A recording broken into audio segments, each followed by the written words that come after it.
నెల్లూరు జిల్లా ఉదయగిరిలో cine hero Nara Rohit పర్యటించారు. కూటమి అభ్యర్థులు వేమిరెడ్డి ప్రభాకర్ రెడ్డి, కాకర్ల సురేష్ మద్దతుగా ఎన్నికల ప్రచారం చేశారు.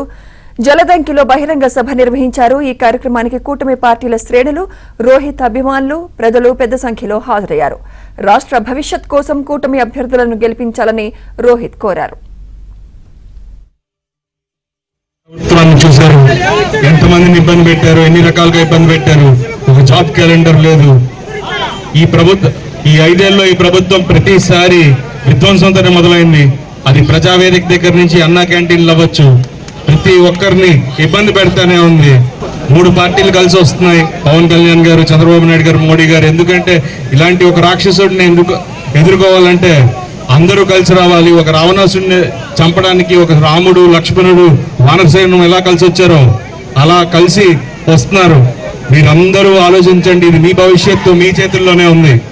మీరు ఆలోచించాలి ఎవరు కోటేయాలి. మీరు మీ భవిష్యత్తు గురించి ఆలోచించండి, మీ పిల్లల భవిష్యత్తు గురించి ఆలోచించండి. మీరు సరైన నిర్ణయం తీసుకొని సరైన వారిని ఎన్నుకోండి. మీ భవిష్యత్తు మీది, మీరు అవన్నీ ఆలోచించుకోండి. అలాగే సురేష్ గారిని గెలిపించాలి. మీ ఎమ్మెల్యే అభ్యర్థిగా ఇక్కడ చాలా టూరిజం డెవలప్ చేయడానికి చాలా ఆస్కారం ఉంది. ఆయన గెలిపించుకుంటే అన్ని విధాలుగా ఉపయోగపడుతుంది. అలాగే వేమిరెడ్డి గారిని ఎంపీ అభ్యర్థిగా గెలిపించుకోవాల్సిన